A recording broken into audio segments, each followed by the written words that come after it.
Señores, buenas noches. Soy Luis Novarecio. Hasta las 22 los vamos a acompañar aquí en Dicho Esto con Claudio Suchovicki, Rosario Ayerdi, Nacho Ortelli y Martín Angulo. Mucho para contarles. Como les dije, va a estar Mario O'Donnell y Ernesto Tenenbaum para conversar con todos nosotros sobre lo que está sucediendo. Va a venir también Florencia Cariñano, la responsable de Migraciones, para saber qué pasa con cuántos argentinos se fueron de viaje. La cifra es espeluznante, Rosario. En los últimos 10 días, 10.786 argentinos se fueron de viaje de la Argentina al exterior.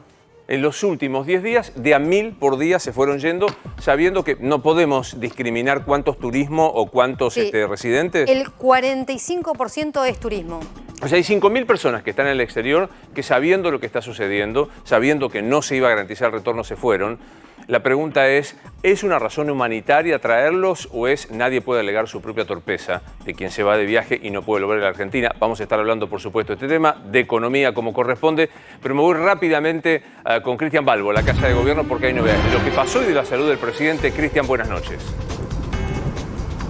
Buenas noches, Luis, y tenemos un nuevo parte sobre el estado de salud del presidente de la Nación, quien contrajo COVID-19. Dice así, Unidad Médica Presidencial, Luis, el señor presidente de la Nación fue evaluado durante la mañana encontrándose estable, sin síntomas y con una evolución favorable.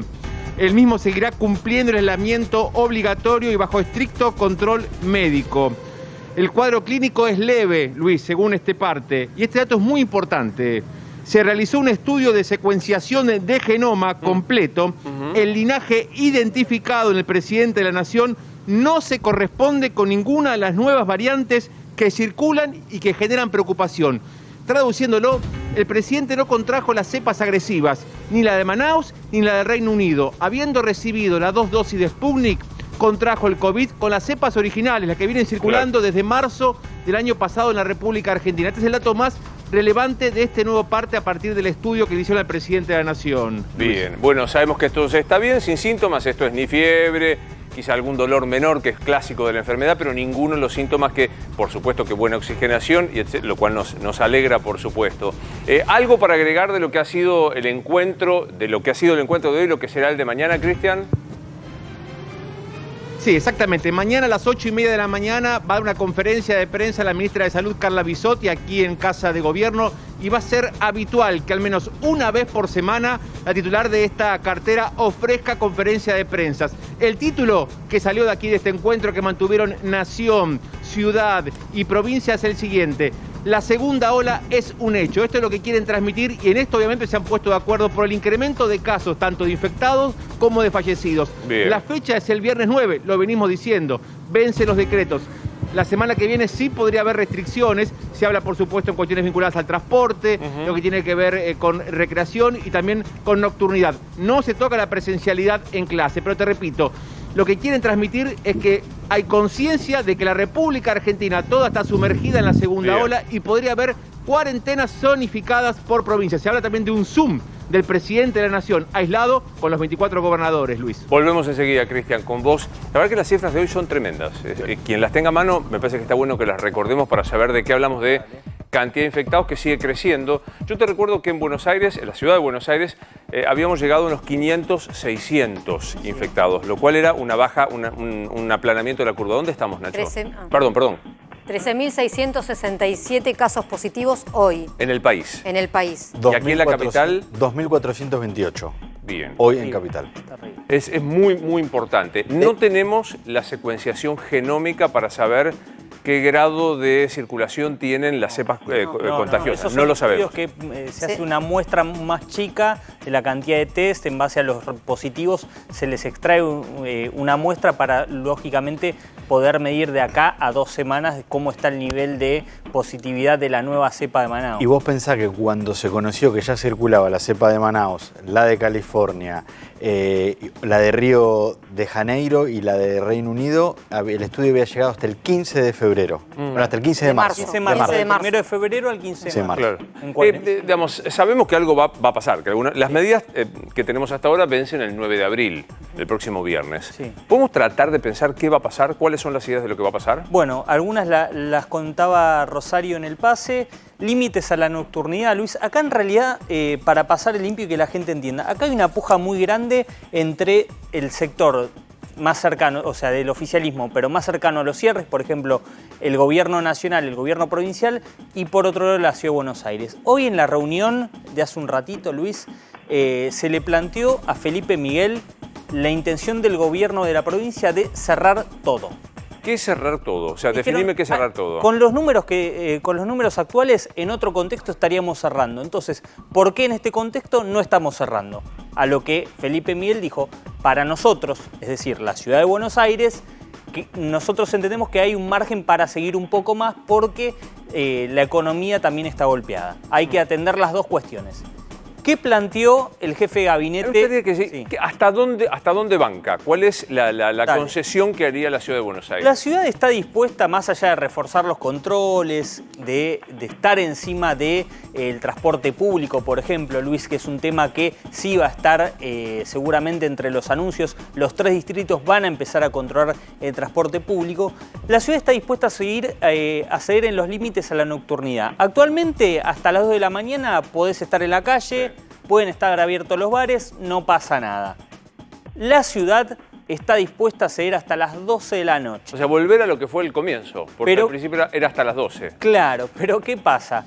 Provincia de Buenos Aires cree que hay que cerrar antes.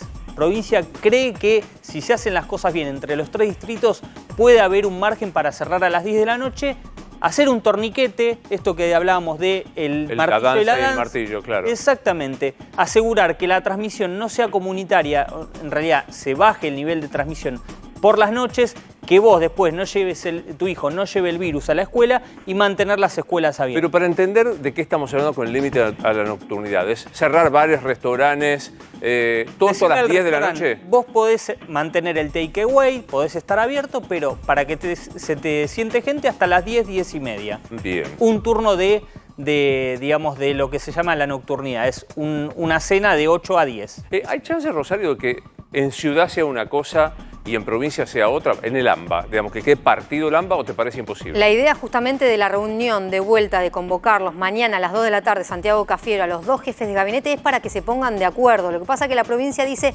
queremos restricciones fuertes, no queremos restricciones, no queremos discutir si es una hora más o una hora menos. Queremos lo veo, Martínez niega. Queremos restricciones fuertes y esto es en lo que se tienen que poner de acuerdo mañana. Hoy no hubo ningún avance. Hoy, en cuanto a las medidas que tienen que anunciar entre el miércoles y el jueves, 0 avance. ¿Y por qué no? Es que te veo negando cuando habla Rosario. No por lo que dice Rosario. Es un sinsentido que la decisión no se tome en conjunto. Porque no puede ser que hagas 15 cuadras, cruces la General Paz y tengas un restaurante abierto hasta las 12 y acá hasta cualquier hora. Va a ser entre los 3, por las buenas o por las malas, Luis. Esto es lo que transmiten. ¿Cómo es por las malas? Por las buenas es Felipe Miguel, Larreta, consensuando con gobierno nacional y provincial. Por las malas es, bueno, no entendiste, nosotros podemos disponerlo porque tiene la firma el decreto del presidente. No lo quiere hacer el presidente. El presidente cree que para que esto se pueda llevar a cabo tiene que haber un consenso político que rodee la decisión. Esto que planteabas en el pase con Viviana, de un gobierno que perdió en algún punto o en algún momento la legitimidad de decir, bueno, nosotros no hagas lo que yo digo, pero haz lo que yo... Pero yo tengo una pregunta, puede parecer técnico, jurídico y demás.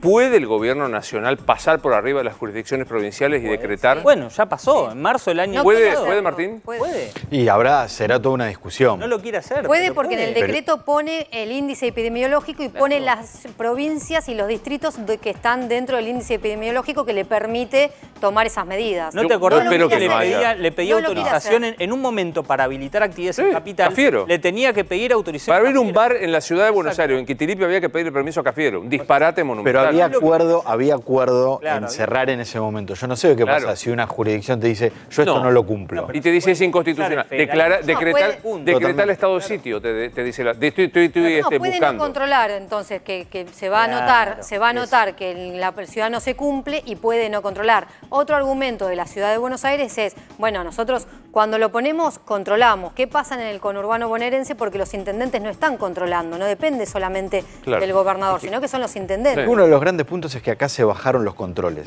Se bajaron los controles. Desde hace 2 o 3 meses, desde el verano, no se ven controles. Yo he tenido casos de gente que ha llegado de Seiza y no le han tomado la temperatura. No solo no le han hecho el hisopado, no le tomaron la temperatura. Lo dijo el otro día acá Felipe Miguel. Notaron que los bares se descontrolaron, que no se respetan las distancias entre la mesa, que no se respete el aforo. Entonces hubo un momento de mucho descontrol. Sí, bueno, igual una sola cosa. Le vas a pedir un sacrificio a la población, ellos tienen los números, deben saber.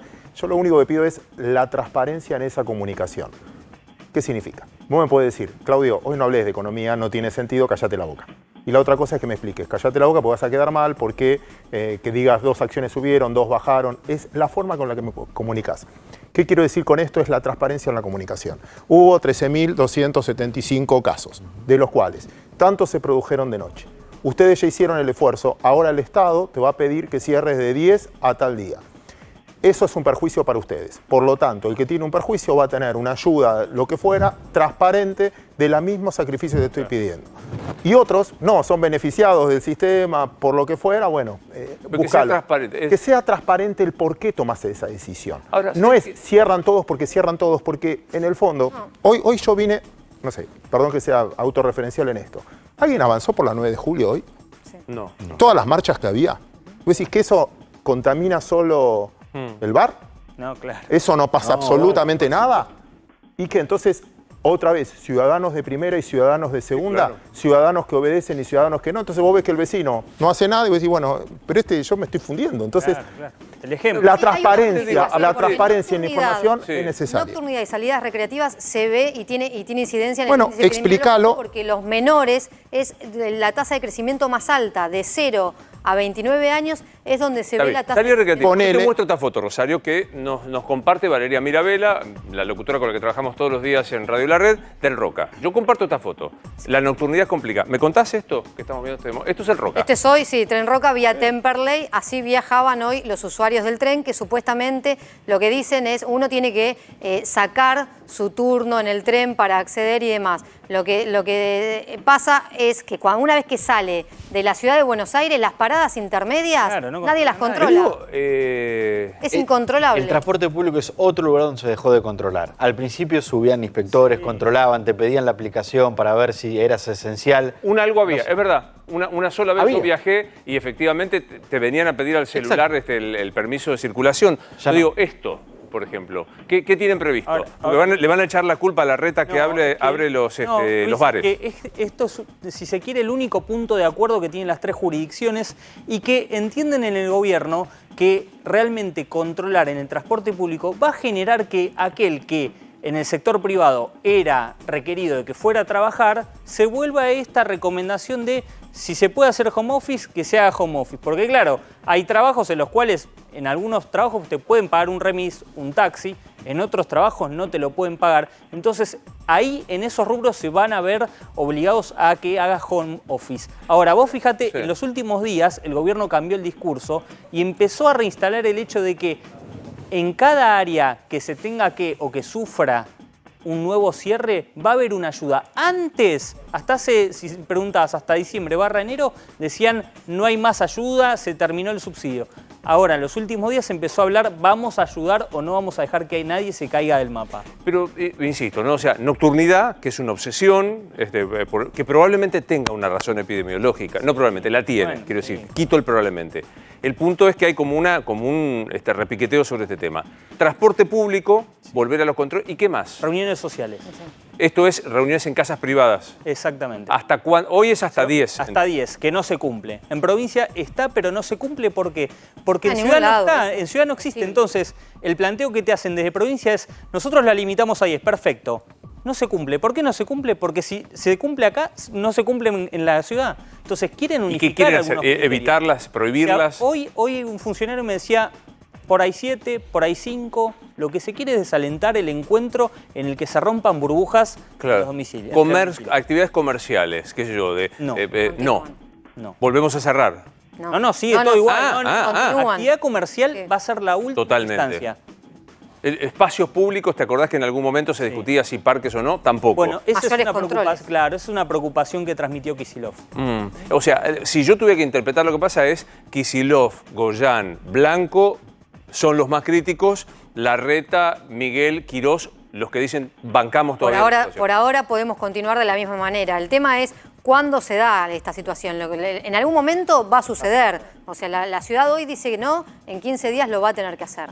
Definitivamente. El anuncio se haría venciendo el 9 de abril el decreto que todavía está vigente. Sí, viernes. Hoy preguntaba, bueno, obviamente no va a haber foto tripartita porque Alberto Fernández está aislado. Alguno decía, bueno, tal vez por Zoom y con Larreta y Kicillof, ese era el sueño de alguno para rodear de apoyo político la medida. Hay un matiz entre Kicillof y el área de salud de su equipo. Kicillof no es de los más extremos. Kicillof entiende que por más medida drástica que quiera tomar, quiera tomar salud de la provincia, si no se hace con consenso con Larreta, no va a funcionar. No hay modo. Contame qué pasa con el contagio de los más críticos, Rosario. Quiero decir, sabemos que mayores de 70 años. Hoy hablaba con un funcionario de la Casa Rosada. Uno me atendió.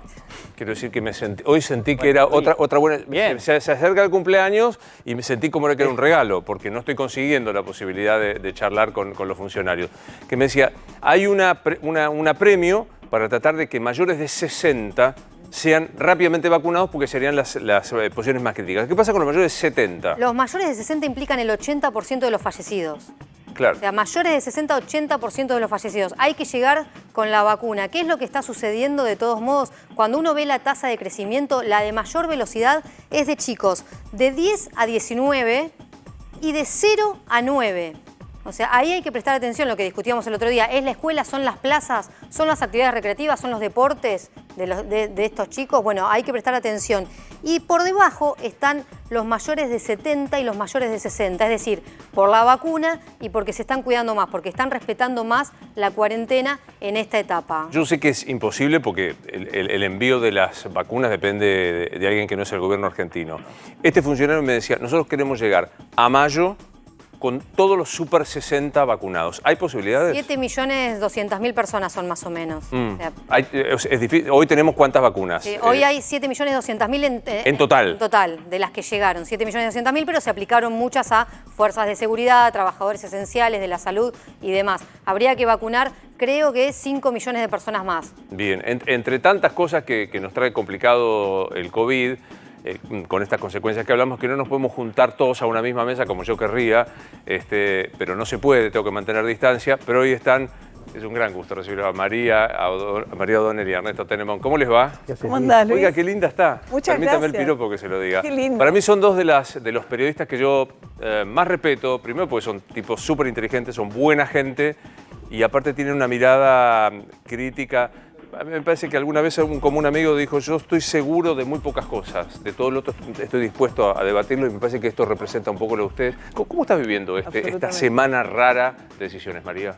Bueno, es una semana muy complicada, ¿no? Porque lo vienen charlando ustedes, es un dilema muy grande el que tiene el gobierno con números que le dicen una cosa y una realidad con la que choca con diversas dificultades, la falta de consenso, la falta de acompañamiento de gobernadores, la resistencia de Larreta, pero también el propio ministro Martín Guzmán, ¿no? Donde tuvo el sábado una definición. Gran nota de ustedes, quiero decir, en CNN. Después voy a pasar bien el chivo de lo que están haciendo, pero gran nota, sí, perdón. Claro, pero ahí él tuvo una definición bastante contundente, ¿no? Dijo, no hay margen para volver a cerrar una cuarentena estricta como la del año pasado, ni tendríamos herramientas para ayudar a los sectores que se viesen obligados a cerrar.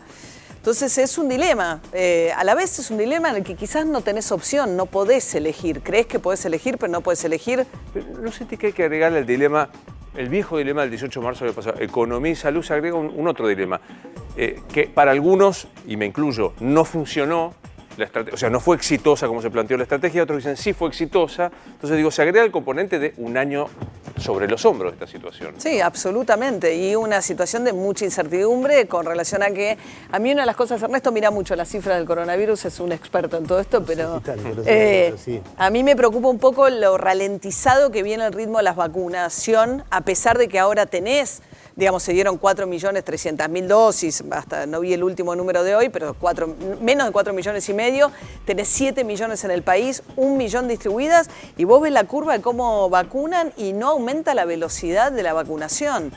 Y entonces no vas a llegar. Provincia de Buenos Aires dice que para esta semana dio 300.000 turnos, pero a mí me preocupa eso hoy. En ese dilema, ¿cómo te parece, Ernesto? Mira, a mí me parece que uno puede evaluar qué es lo que hizo y qué es lo que está haciendo el gobierno, y lo hacemos todo el tiempo y es totalmente válido, pero me parece que a esta altura el dilema no lo tiene el gobierno, sino la sociedad.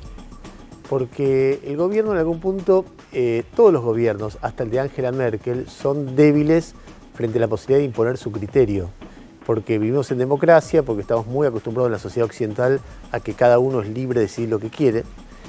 Y está bien que sea así, con lo cual en algún lugar, cuando vos ves que al mismo tiempo se va produciendo una explosión de casos y una conducta social que como mínimo no es prudente, porque uno ve todo el tiempo esta situación, el gobierno ¿qué puede hacer? Suponete que el gobierno diga todo el mundo vuelve a las casas. Eso no va a pasar porque la sociedad, o no sé, pero en principio pareciera que no. El gobierno tampoco maneja la mayoría de las fuerzas de seguridad, con lo cual depende de los gobernadores y de la voluntad de las fuerzas de seguridad de cada provincia de poder cumplir cualquier medida que tome. Entonces, lo que puede dar el gobierno al tomar una medida es una directriz. Dice, a mí me parece que lo que tenemos que hacer es esto.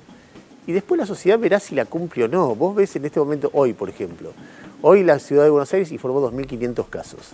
Es 800 o 900 casos más que lo máximo que tuvo en la primera ola. O sea, y además viene de 2.000 y antes de 1.700, o sea, ese famoso tema de curva exponencial que sube. La positividad de la ciudad de Buenos Aires hoy fue del 50%. Hace 3 semanas era entre el 5 y el 10. O sea, vos tirás test y cada 2 personas, una aparece contagiada.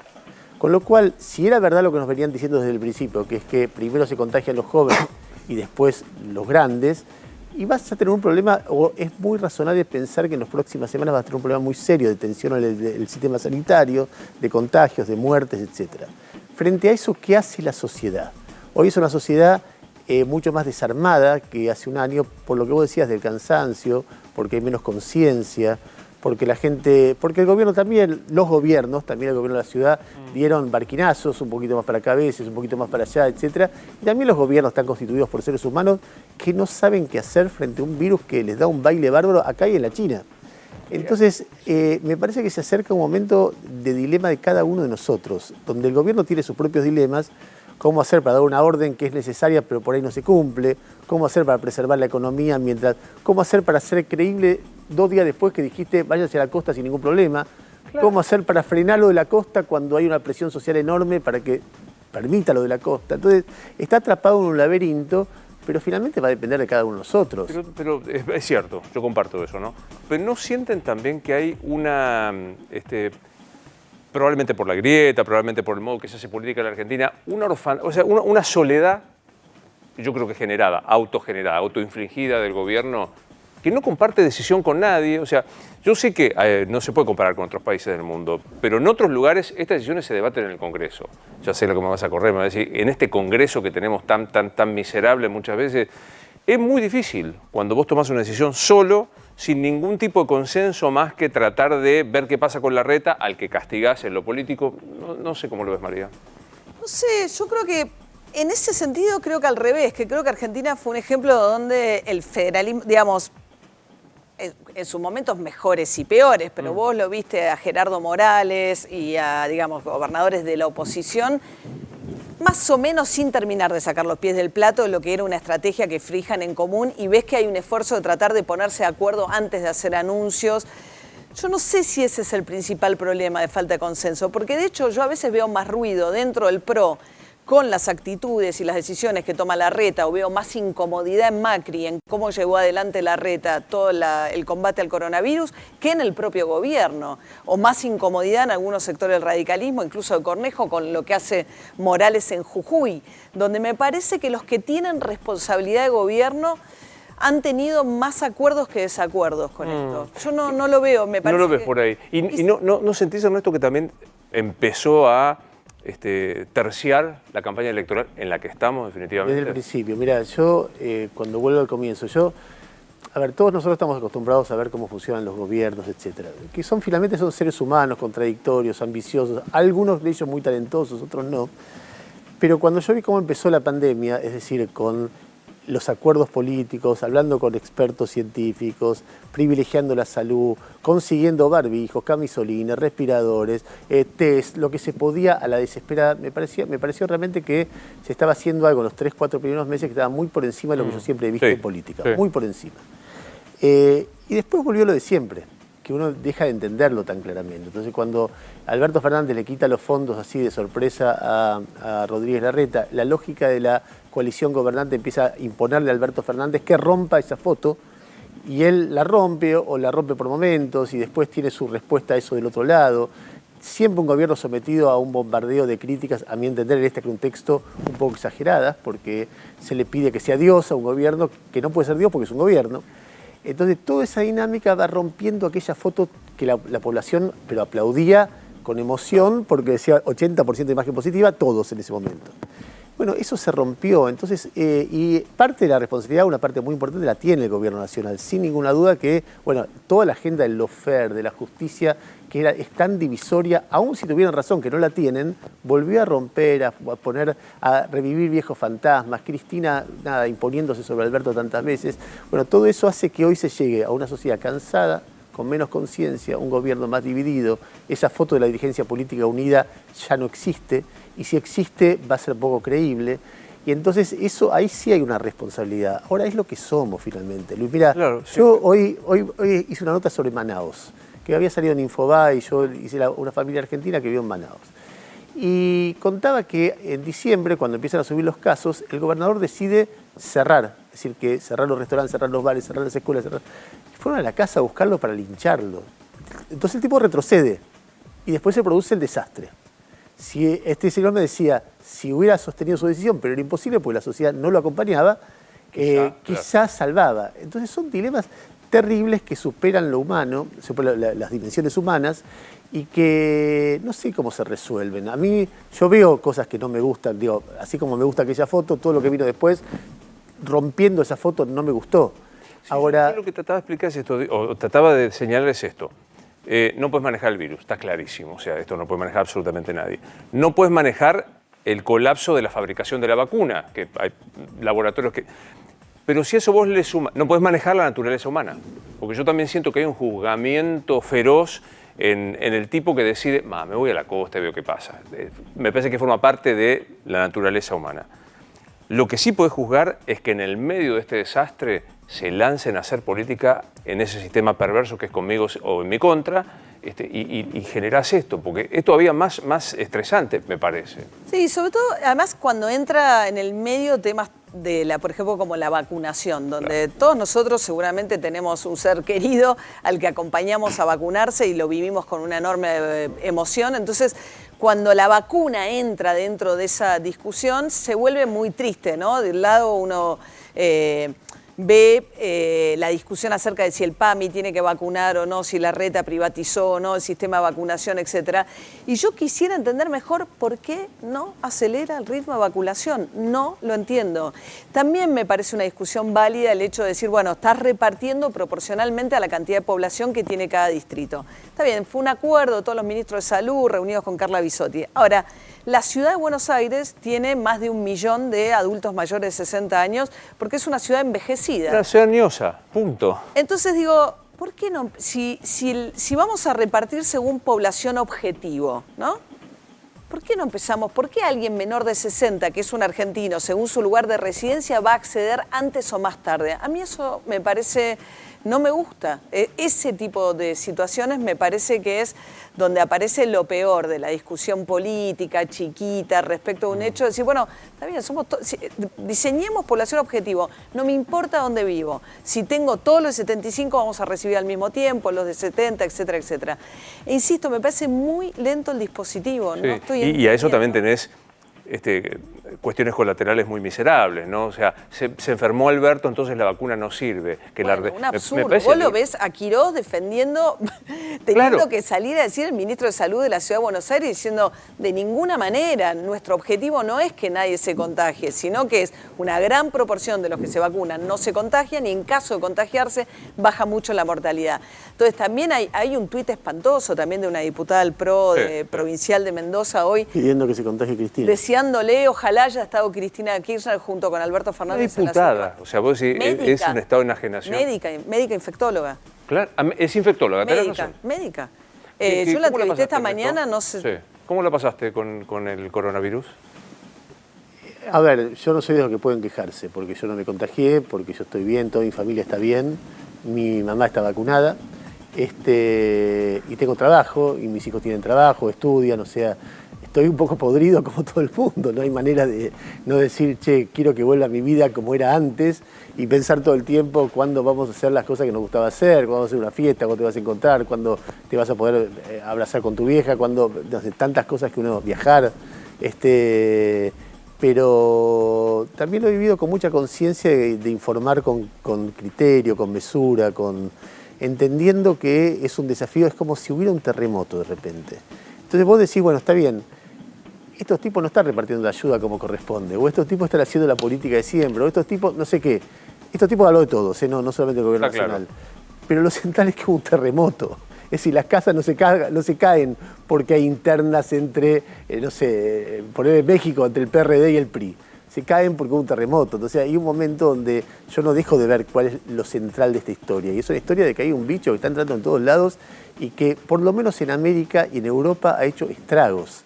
Y entonces vos ves cómo todos los gobiernos sufren, todos los gobiernos tienen reclamos. Muchos de esos reclamos son justos. Muchos de lo que ves de los gobiernos es lo que uno vio siempre de los gobiernos, por eso decimos, primeros 3 meses no era lo que yo veía siempre, después empezó la misma historia de siempre, las peleas. Cuando vos ves, hay alguien que quiere ser en medio de esto presidente del PJ bonaerense y hace un esfuerzo enorme para ser presidente del PJ bonaerense y vos decís, ¿estás pensando en eso? Uno ve para atrás y dice, ¿cuánta gente hubo presidente del PJ bonaerense que uno se acuerde? ¿Quién fue? Claro. Nadie, pero estás pensando en cómo manejar los hilos de la provincia de Buenos Aires. Vos decís, pero ¿no lo podés posponer un año esa sintonía? Y así muchas cosas, qué sé yo. Después miro con mucho interés, hay un cambio de paradigma en lo económico a nivel internacional. Claramente todo lo que estaba mal hasta antes del coronavirus empieza a discutirse. Por ejemplo, la asistencia a las personas. Había una nota hace poco muy interesante de The Economist que decía, hasta el coronavirus, mucha gente de clase media veía como algo malo la asistencia a las personas, por ejemplo, la asignación por hijo, porque era para otros. A partir del coronavirus, mucha gente de clase media en Gran Bretaña, en Estados Unidos, en toda Europa, empezó a recibir asistencia porque se les murieron sus negocios. Y entonces empezaron a avalar, eso legitimó la idea de que el Estado puede emitir guita para ponerla en el bolsillo de la gente. Y lo que está haciendo Biden en este momento, quizá desde la década de 60, es el proceso más audaz de financiar con impuestos a los ricos plata para los pobres. Y eso me parece que así como Reagan, Thatcher marcaron una época, estoy mirando con mucho interés si esta historia, no solo yo, mucha gente en el mundo, no está cambiando la forma de entender la economía, que a veces hay que arriesgar un poco más de inflación poniendo plata en el bolsillo de la gente para que la economía, y porque es justo y para que la economía se mueva. Y hay toda una discusión y estoy viendo eso con mucho interés porque para mí los dos temas centrales son salud y economía. Ernesto hacía mención a algo que es, trato de informar con mucha responsabilidad porque estamos en medio del terremoto. Ustedes fundaron y tienen su programa que es Corea del Centro. ¿Qué te pasa con esto que estamos viendo hoy en nuestro oficio? Voy a traicionarte y ahora voy a abrir para que los chicos también... Te voy a traicionar al aire, Rosario Yerdi. Hoy estábamos... he descubierto compañeros con los que me divierto mucho y con los que nos peleamos por las ideas. Y Rosario decía, los periodistas tenemos mucha responsabilidad en lo que está pasando. Y otro le tiró, no son los jueces, no son los periodistas. Yo creo que alguna autocrítica tenemos que hacer. ¿Cómo estás viviendo este momento de belicoso, en nuestro oficio? Sí, a ver, Corea del Centro es propiedad intelectual de Jorge Fontevecchia, que le mandamos un beso enorme. Saludos, Fontevecchia. Se quedó con esa maravillosa idea, así que cuando partimos para la CNN ya nos llamamos conectados. Pero está bien, porque representa un poco una idea respecto al periodismo. Yo creo que tenemos mucha responsabilidad que en esta dinámica de las audiencias tan polarizadas, los incentivos son a crear hinchadas y no audiencia. Entonces nos volvemos rápidamente barra bravas y no es nuestro rol tampoco, y me parece que es una responsabilidad muy grande que colaborar a la calidad de un debate público, tranquilo, meditado, con información chequeada, que no sea una situación en la cual solamente estás impulsando aquellos temas que a vos te reditúan, incluso ignorás a aquellos que van en contra de cuáles son tus ideas o según a quién puede perjudicar. Yo creo que es muy mala la calidad del periodismo que estamos haciendo en general y que la extrema polarización lo que hace es que hagamos muy mal nuestro oficio, fundamentalmente. Yo siento que en los 90 el periodismo, ¿te acuerdas que las encuestas mostraban que las instituciones más creíbles estaban la escuela pública, creo que la iglesia católica, más en los 80, y después era el periodismo? Y después vino la discusión sobre qué pasaba. Yo no sé cuáles van a ser las consecuencias de esta guerra. Yo lo defino como un periodismo belicoso. El que estamos haciendo, te voy a afanar la idea de creamos hinchadas más que audiencias. ¿Qué consecuencias crees que va a traer, Ernesto? Y no buenas. Pero no solamente no buenas para el periodismo, no buenas para el debate, para el país, para la Argentina. La gente que grita no ayuda mucho, ninguna familia, ningún país. ¿Viste? Entonces, si uno grita para tener rating, es un juego que a la persona que grita, no sé, Cristina Chorra, o grita Macri la dictadura, o cualquiera de esas cosas que se gritan, o va a ir preso fulano, o va a ir preso cuando ni siquiera está en indagatoria. Es decir, uno escucha cosas permanentemente que vos decís, eso no está pasando. Y eso no hace bien porque es mentira, porque pone a la gente nerviosa, porque no enfoca sobre los problemas reales del país. Es decir, uno puede tener, bueno, la discusión sobre tal o cual juez. Es un problema importante, relativo, qué sé yo. Pero no es el problema hoy es cuándo están aumentando los precios en el conurbano, en los negocios, y cómo se orienta la economía y cómo se evitan muertos con la salud. Entonces, uno ve muchos colegas que están muy cómodos en ese lugar de decir, bueno, hablo en contra de Macri a los gritos, y entonces de Macri, de Cambiemos, o denuncio el lofer a los gritos, y eso me da rating, y eso tengo laburo, y eso me hace sentir bien, o me siento un paladín de la justicia. O digo, por un país sin corruptos ni chavistas, y entonces esto, nada, me da como un lugar Bueno, a mí me parece que eso no es lo que nosotros tenemos que hacer.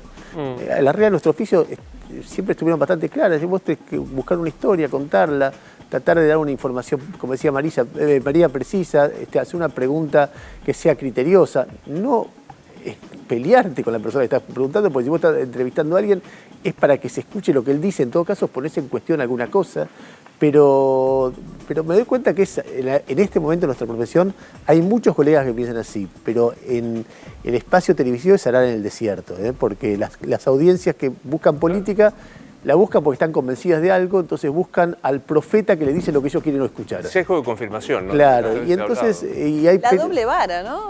O sea, si uno ve ahora con lo de la justicia, que también coincido con Ernesto que ocupa un lugar totalmente desproporcionado en términos de ciertas otras urgencias, si bien es un tema relevante, por supuesto, pero decís, bueno, si era grave que Casanelo hubiese ido a Olivos y nunca fue, bueno, discutamos por qué fue Boriski 15 veces en pantalones cortos a jugar pádel. O sea, vos decís, no puede ser que se aplique tanta doble vara respecto de la relevancia de un hecho puntual, donde además cuesta mucho que cuando se instala algo que fue una mentira en su momento, digamos, porque fueron procesados los dos que habían denunciado la visita a Casanelo en el medio de la investigación, que después llevó adelante y fue condenado en base a la investigación que hizo Casanelo, Lázaro Báez, socio comercial de Cristina Fernández de Kirchner de su familia en el sur. Pero quiero decir, hay como una doble vara que también hace toda la discusión muy complicada. Y genera una audiencia, estás hablando de esto, pero no hablas del otro, ¿no? Tal cual, automáticamente. O sea, claro, pero es una forma de anular lo que se dice también. Y no sé si a vos te pasa, yo he tratado de desembarazarme, incluso con psicoanálisis, de no quedarme atrapado en esto, porque a veces sí, pero hoy no dijimos lo de Borinsky en la radio, entonces me quedé con claro que me van a decir, pero que no entró, o sea, porque la agenda se nos fue para otro lado. Genera toda una discusión. Y hay otro tema que los otros días lo hablamos con una colega, que es el tema de la cordialidad está visto como un síntoma de boludismo. Este tipo es cordial, no pelea. Viste que no se puede ser cordial, no se puede ser amable. Depende para quién, porque si vos ves cruzan, digamos, es obvio que si un funcionario o un opositor van a un medio o a otro, el rating sube o baja y hay mucha cordialidad también. Sí, claro. Hay cordialidad con los propios. Hay mucha cordialidad con los propios. Claro. Es la cordialidad con los propios. A mí me interesa, viste, un poquito de tensión, algo, con respeto, con amabilidad. Tensión, sí. Un poquito, una cosa que mantenga al otro alerta, ¿viste? Sí, claro, que no sea, una declaración. Señores. Sí, para cualquiera de los dos. ¿Cómo el diagnóstico, coincidimos creo la mayoría del sesgo de confirmación?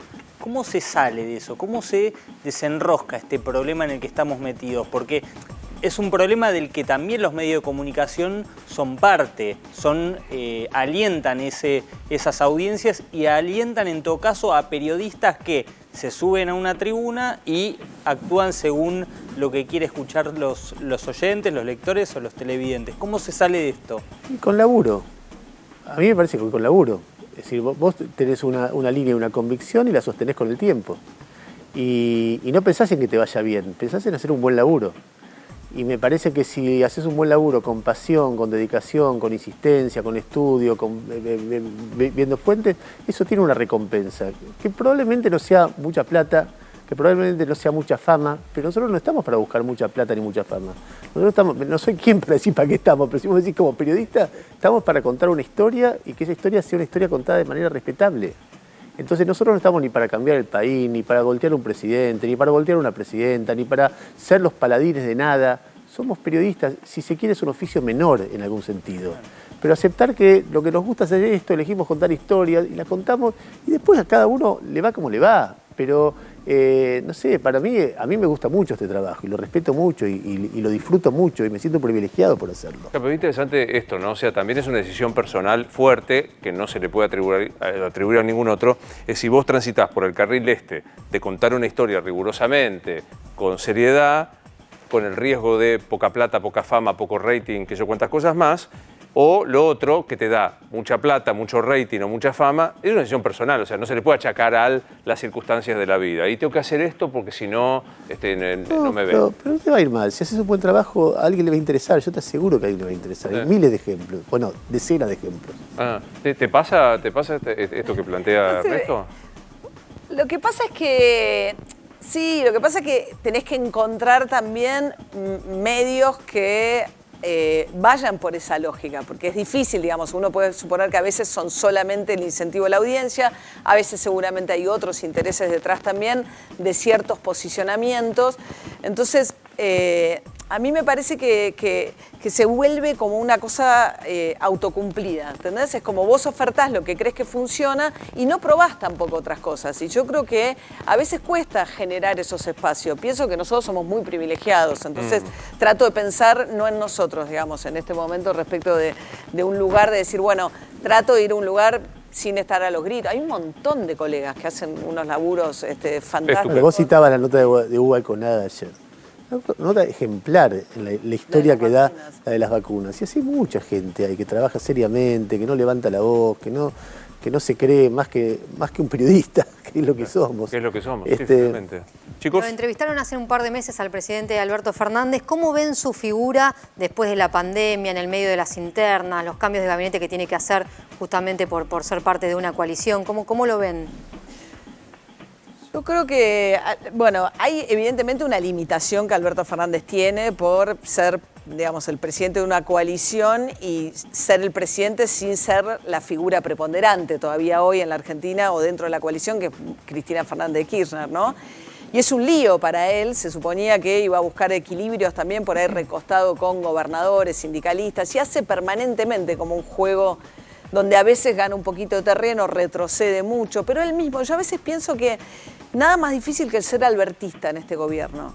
Los albertistas la pasan mucho peor, porque no saben qué va a hacer Alberto. Un día los defiende, otro día deserta. A veces es un coronel que deserta de su propio ejército. Otros te dicen, bueno, ¿qué querés que haga? Bueno, que elija una o dos cosas. Entonces, la salida de Marcela Lozardo fue muy desconcertante, porque es su mejor amiga, su socia. Alguien que dice, bueno, ¿qué pasará con Guzmán? Digo, el equipo económico claramente tiene una impronta mucho más albertista. No albertista en términos de una construcción político-electoral, porque eso no es lo que busca Alberto Fernández, pero sí en términos de darle una impronta propia a su gobierno. En eso pienso cuando digo albertismo. Y me parece que para los funcionarios albertistas son los que más sufren las idas y venidas de Alberto Fernández, Sí, claro. ¿no? Y vos decís, bueno, a Lozardo la entregó tan rápido, bueno, ¿qué pasa con Martín Guzmán, que es otra figura central? Pero ¿no? ahí vos, ¿qué ves? Un desconcierto provocado por un gol en contra de Alberto, o porque es inevitable con una figura de tanta preponderancia de Cristina, que yo creo que este año decidió, desde la carta a los fieles, a los apóstoles, hasta, ¿viste cuando hizo esa primera carta con los funcionarios que no funcionan? Hasta sí. ahora, hasta esto que no fue un informe in voce en la causa dólar futuro, que fue prácticamente, no, fue un discurso político. ¿Vos crees que es un gol en contra de Alberto Fernández o es imposible intentar otra cosa al lado de ella? No, yo creo que es Alberto Fernández, tiene que ser él es el presidente. Yo a veces lo veo con más juego propio a Massa, sabiendo ser más vivo en el medio de esa situación de un poder repartido. Alberto Fernández tiene una limitación clara, tiene un poder limitado y tiene que saber aprovechar y hacer de ese poder limitado que tiene lo máximo posible. Pero yo creo que esta idea de echarle la culpa permanentemente a Cristina Fernández de Kirchner, claro, decir, bueno, tenés a Martín Guzmán negociando con el Fondo Monetario y ese día da un discurso el 24 de marzo diciéndole a los gritos, retando a Estados Unidos. Además, claro, es verdad que Estados Unidos apoyó el golpe, es verdad que apoyó a los ingleses en Malvinas, pero hoy está Joe Biden, que es, digamos, de una administración mucho más pro, como decía Ernesto antes, ¿no? Poner dinero en la economía. Así, bueno, quizás en lugar de pegarle un cachetado o pegarle un reto, conviene tratar de disuadirlos y convencerlos. Entonces decís, hoy tenía... Y entonces vos te preguntás, bueno, ¿cuál es la lógica? Pero me parece que muchas veces es más clara la lógica de Cristina Kirchner que la de Alberto Fernández. Sin duda. Pero, digamos, ante la pregunta de Rosario, yo directamente pregunté, ¿qué es políticamente Alberto Fernández, Ernesto? Y no sé si él lo sabe. No sé si él lo Estamos en sabe. problema, ¿no? A mí me parece que, mira, te voy a decir, yo creo que es un presidente débil, creo que es un presidente que se ha ido desdibujando a medida que avanzaba la pandemia. Creo que en la historia del kirchnerismo es muy difícil tener un rol central y no llamarte, no tener el apellido de Kirchner. Todos los gobernadores de Santa Cruz que no se llamaron Kirchner la pasaron mal hasta que asumió Alicia Kirchner. Y ahí la empezó a pasar bien. Scioli la pasó mal como candidato, Insaurralde la pasó mal como candidato. Vos tenés un montón de ejemplos de gente que va sumando el kirchnerismo, una vez que lo tiene lo maltrata, lo desgasta y lo descarta. Me parece que él... Te edito, débil, desdibujado. Sí, y que no se sabe qué... Ahora, al mismo tiempo, te voy a decir algo que pienso con sinceridad. A mí hay un libro que me impactó muchísimo, que es de un gran escritor español que se llama Javier Cercas, que se llamaba Anatomía de un instante. Es un libro que cuenta un golpe de Estado que hubo contra la democracia, el Tejerazo, en España. Y analiza mucho la figura de Adolfo Suárez. Y es muy interesante porque Adolfo Suárez era un tipo que había puesto el franquismo, pero el tipo decide llevar a cabo la transición. Entonces los franquistas no lo querían y los no franquistas le desconfiaban por franquista. Entonces era un traidor para todos, un tipo no querido para todos. Pero el tipo armó la transición. Y todo el libro muestra cómo el tipo es resistido y es, sospechado por todos. Y al final él le reconoce que en ese momento era necesario un tipo así que no era distinto al resto de los españoles. Entonces a veces pienso, ¿no será que en este momento necesitamos a alguien que sea más débil, más desdibujado para que de alguna manera arme? Y después viene Cristina y lo pasa por encima y digo, no, me parece que no es lo que necesitamos. Claro. Ahora, hay algo en la dinámica de la coalición que no funcionó en este tiempo. Porque si ella hace gestos de desplante hacia él, qué sé yo, el 24 de marzo, lo que mencionaba recién María, es muy fuerte lo del fondo, pero lo más fuerte es que en el acto central por la dictadura no está el presidente. Y ella hace el acto, lo ningunea. A mí me impresionó, María me dice que es demasiado conspirativo, pero que la locutora ese día diga presidenta de la nación, a mí me parece que a una locutora eso no lo puede hacer por sí misma. ¿No? Yo digo que hay algo. No, a mí me impresionó más la presencia de Bernie en primera fila. La presencia de Bernie. Un funcionario menor que había desafiado a la fue todo un acto político de ella. El plantar. Yo creo que le delineó. Este es el plan. Pero ahí cuando Alberto Fernández va a alguno de esos actos, va e improvisa. Sí, claro. Entonces, tenés la sensación de cuando ella va y sabe cuál es la línea que va a marcar. Sí, totalmente de acuerdo. Ahora, todo eso complica mucho. Complica el acuerdo con el fondo, complica la política económica, complica la política sanitaria, complica todo. Es decir, cuando uno ve la historia de la vacuna, una de las historias es Ginés corriendo a Pfizer para que entre AstraZeneca. Y otra historia es el Congreso corriendo a Pfizer con una modificación a la ley que envió el Ejecutivo, sin consultar al Ejecutivo, para que entre la Sputnik. Entonces hay una historia de peleas geopolíticas, peleas sanitarias. ¿Qué es lo que está pasando en este momento entre el gobierno y las prepagas? Es algo muy difícil de entender también. Entonces hay una serie de situaciones que deriva de la relación entre ellos dos que nunca se termina de entender cómo es. Ahora, insisto, todo eso existe, a veces es muy exasperante, a veces es muy desgastante para un país, para el mismo gobierno. Uno ve los indicadores de imagen y hoy uno los ve muy desgastados a todos, muy cansados también, pero no es lo central que está pasando en el país. Otra vez, lo central es que hay una crisis sanitaria, una crisis económica muy fuerte y que la sociedad va a tener que tomar una decisión en las próximas semanas, que es ¿qué hacemos? Claro. ¿Seguimos de joda y no nos importa la gente que va a morir? ¿O frenamos y paramos por un tiempo, más allá de lo que diga el gobierno? Te apelo a tu condición de base, a tu cepa de psicólogo. ¿Qué es las fiestas? ¿Es pulsión de muerte? No sé. No sabes. No sé, pero la sensación es un poco de cansancio y un poquito de inconsciencia también, sensación de camino me va a tocar. Es la persona que fuma porque es adicto al tabaco, más allá de que en el paquete dice, mirá que te vas a morir de cáncer. Entonces vos decís, bueno, todos necesitamos, no somos adictos, pero necesitamos el calor humano, la diversión, el placer, etc. Y durante un año largo se pospuso. Y ahora, nada, mucha gente lo está disfrutando, haciendo como que el lobo no está. Pero vos mirás los números y el lobo está. Entonces, y es muy trágico. La verdad que yo estoy muy preocupado por lo que pueda pasar en las próximas semanas. Hoy hubo un número horrible, 270 muertos. Claro. Uno dice, bueno, hubo 4 días seguidos que hubo, nada, fue 80, 90, pero 270 ya es un número que hacía 2 meses que no había. Estamos en una escalada, vamos a estar en 500, 600 muertos por día. ¿Cómo convivimos con eso? ¿Qué sé yo? Es muy desesperante. Martín, ¿no? En la misma línea del análisis que hacían de la gestión de Alberto Fernández o de él como presidente, les quería preguntar su análisis sobre la otra figura del otro lado, Mauricio Macri. Bueno, da la sensación de que casi todos lo quieren jubilar a Mauricio Macri, menos Mauricio Macri, ¿no? O sea, yo tiendo a creer que uno de los problemas graves que tenemos es que, o sea, nuestra Constitución está copiada de la Constitución norteamericana, acá el abogado me va a desmentir. No, pero la idea de, en Estados Unidos tenés 2 mandatos y a tu casa, o sea, son 8 años y a tu casa. Y un expresidente que terminó 8 años, Barack Obama jovencísimo, claro. Bill Clinton, presidentes que terminaron bien, con la economía bien, jóvenes, con 8 años, a su casa y se terminó.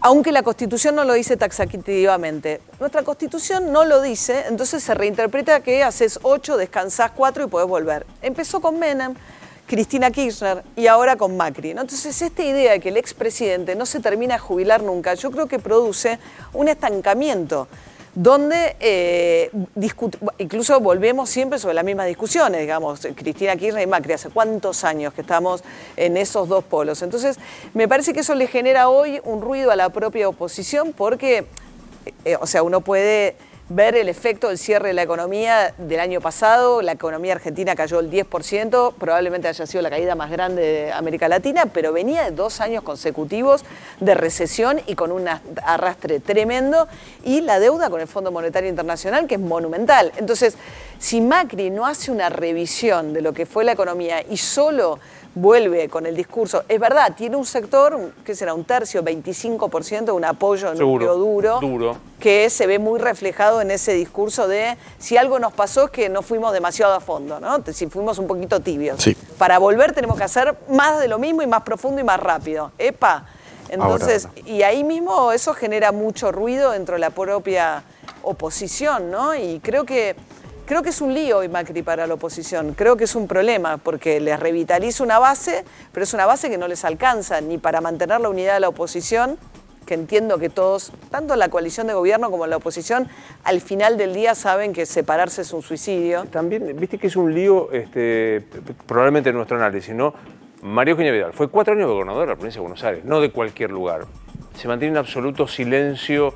Si se mantiene en silencio, la criticamos si hubiese hablado. Es demasiado cálculo, ¿no? Ya no se sabe ni en qué. Claro. A esta altura hay una, ¿no? Me parece que ya está, o sea, no pueden no aparecer. Viendo la figura de Macri que te planteaba Martín, Ernesto. A mí me sorprende que Macri habla como si tal cosa.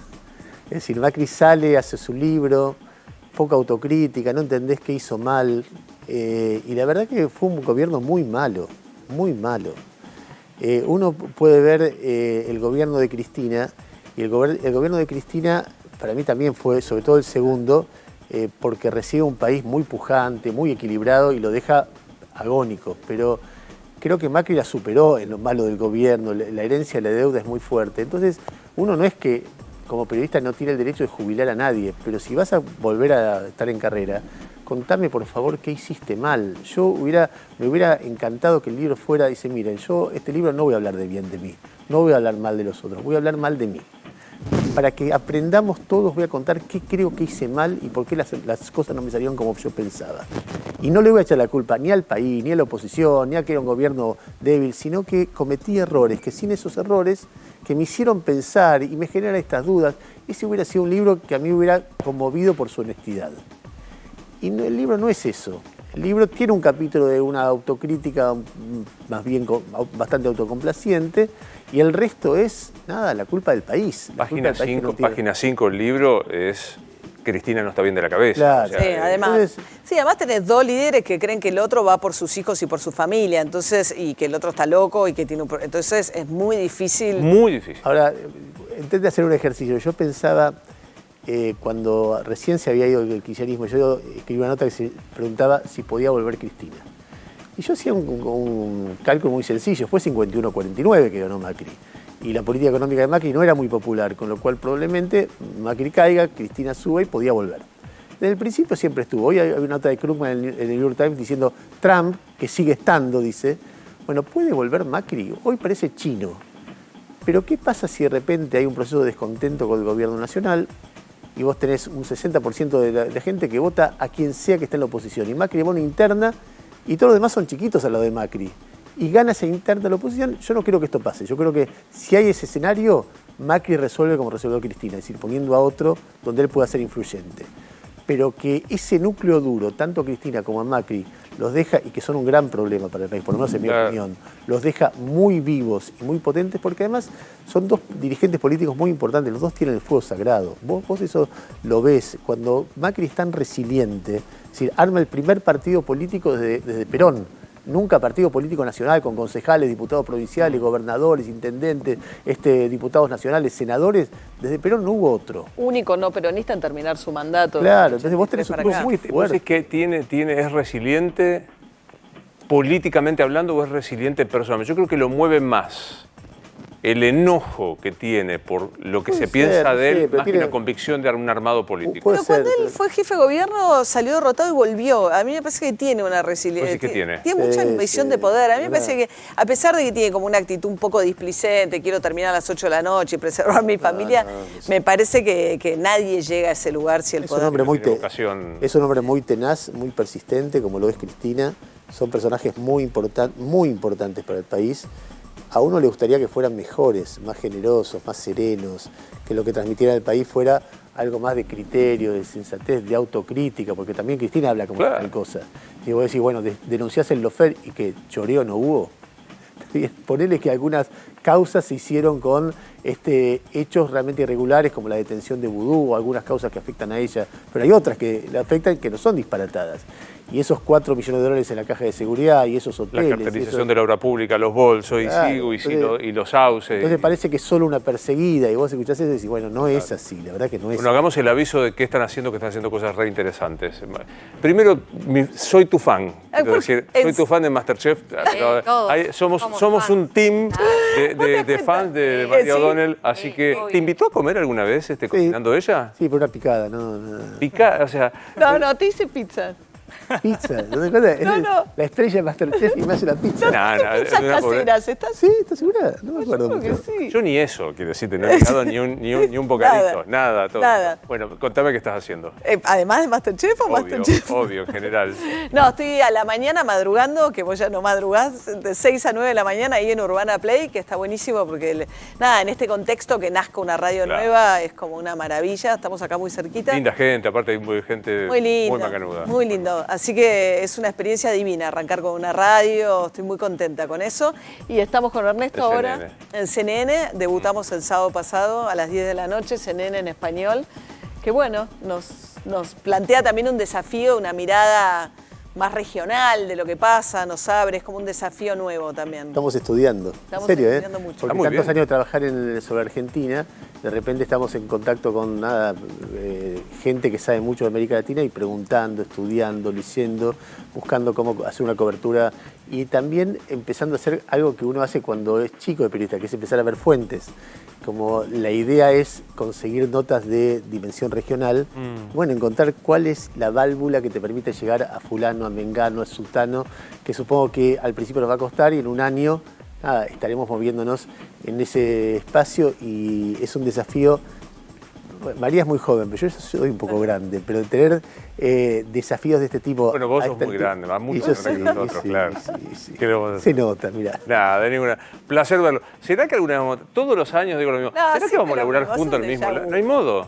Bueno, No hay Mirá modo. que, déjame decir una cosa, y radio con vos todas las mañanas. Obvio, radio con vos. Infobae los domingos. Infobae, gran columna de los domingos. Tú, Sí. así, le cuento a la gente, tuvimos así un pasito, parecía que sí, que íbamos a laburar juntos y la estropeó Ernesto. acá, que no sí, la estropeó Ernesto, como corresponde. siempre la estropeé, Ernesto. No, acá nos invitaron a trabajar en América, fueron muy generosos y bueno, que no nos daba el tiempo porque eran todos los días. Ojalá se pueda pronto. Sí, ya se Me gusta verlos. Gracias. Seguro. Un placer Gracias, verlos. Luis. Gracias. Rosario, vamos a hablar un poco de los turistas. Decías que se fueron 10.000 turistas en los últimos 10 días. ¿Dónde? ¿Cuándo? Contame un poco eso. Así es, 10.786 turistas se fueron desde el 27 de marzo hasta este domingo que terminó Semana Santa. ¿Te acordás que hablábamos de Sí. 37.000 turistas, 37.000 argentinos en todo el país? Bueno, ¿dónde están? ¿A dónde se fueron la mayoría de turistas? Estados Unidos, 2.916 personas, 2.916 argentinos que decidieron viajar a Estados Unidos. Acá entra la discusión de si se fueron por turismo, la mayoría responde que sí, se fueron por trabajo o se fueron en busca de una vacuna, ¿no? Una vacuna que no llega a la Argentina y que en Estados Unidos se consigue. El segundo destino al que viajan los argentinos es España, 1.362. Y después viene Chile, 927, México, 886. Ahí está los países a donde están viajando. Yo pensé que iba a ser más alta la cifra del Brasil. Brasil, Rosario. igual en 10 días, 679 personas que deciden viajar a Brasil y el 44% turistas, es una cifra alta. Recordemos que están suspendidos, que no tienen vuelos de regreso. O sea, hay 340 personas que dijeron nos vamos, pepe. Nos vamos a Buses, nos vamos a de Río de playa. Janeiro. La cara de importa. Sucho. Tengo un pasaje para vos a Río. No conseguí.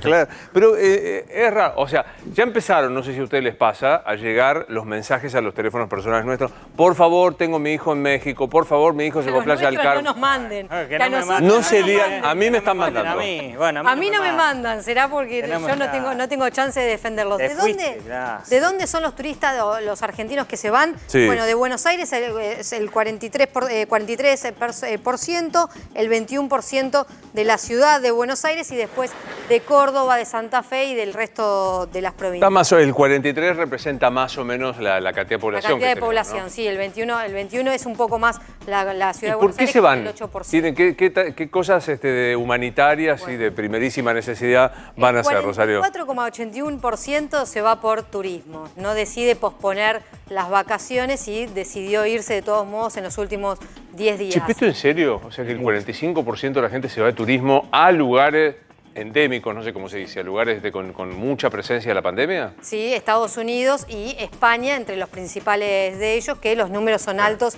por el coronavirus. El 26% dice y firma en la declaración jurada que es por residencia y el 12% por trabajo. Pero la mayoría de los argentinos dejaron el país en los últimos 10 días por turismo. Ahora, eso del 26% de residencia en algún momento se va a tener que ajustar. No hay un 30% que todas las semanas se vaya. van. Se deben haber ido después de esta limitación que impuso el gobierno, pero después quiero creer que va a dejar de ser Confiamos vigente. en que cuando completan la declaración claro, jurada, claro. no dicen que se están yendo por turismo y se están yendo por trabajo, por residencia y demás. Ay, Rosario. Confiamos. No, Sí, Yo no confío, puedo decir lo de los reyes porque me retaron, ya que no puedo decir nunca más No, el agua moja. esa metáfora. El agua moja. Que me la chorearon a la metáfora. No puede ser. Le mando un gran Sí, yo la abrazo al escuché. colega que me hace mucho. Es tan fácil, dale.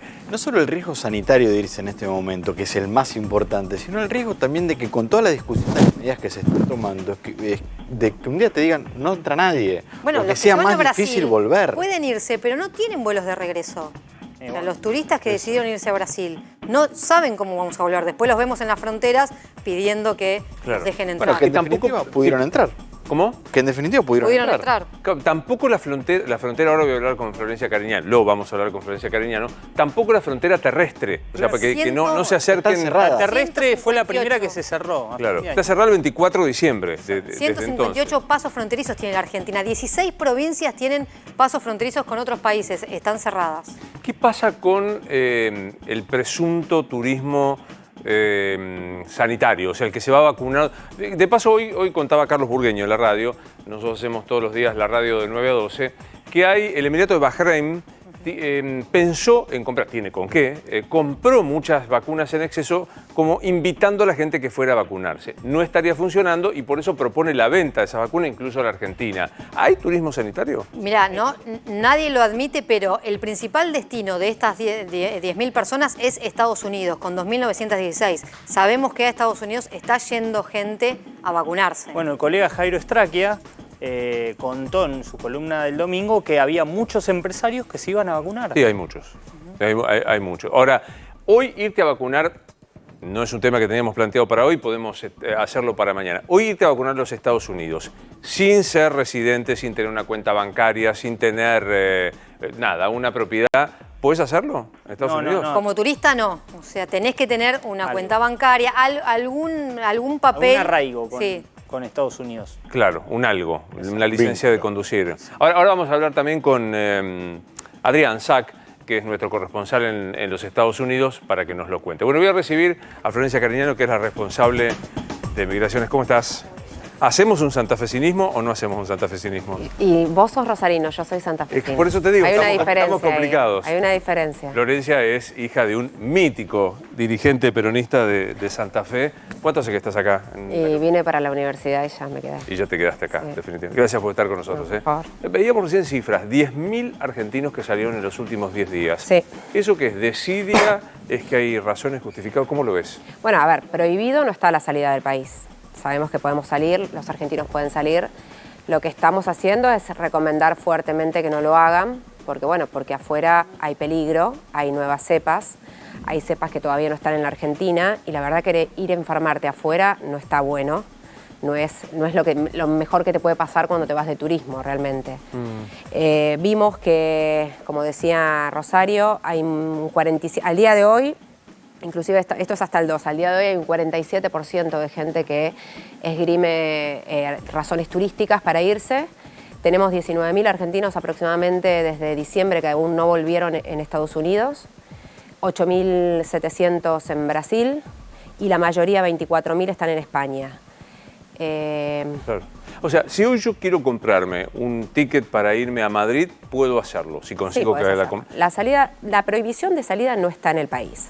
No es recomendable. No es algo que nosotros digamos, a ver, Ni alienta. irte de vacaciones afuera, enfermarte, necesitar una cama, no tenerla, un respirador en México, en Cancún, donde hasta nuestro embajador cuando se enfermó no tenía respirador. Imagínate un turista en Cancún.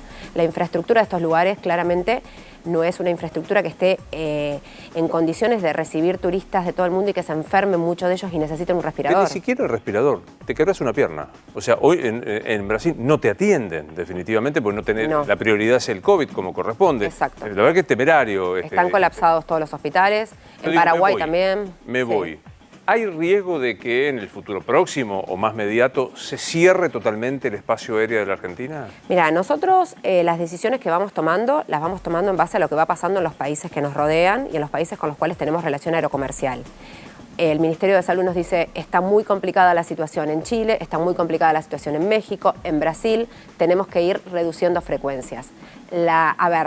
¿existe la posibilidad de que pase? Existe. Nosotros estamos tratando de mantener de acuerdo con protocolos, porque tengamos en cuenta que todo lo que estamos haciendo en Ezeiza es para mantener abierto Argentina con el mundo, para poder garantizar que todos los argentinos que se fueron puedan volver, para poder garantizar que argentinos que tengan que irse a trabajar puedan hacerlo.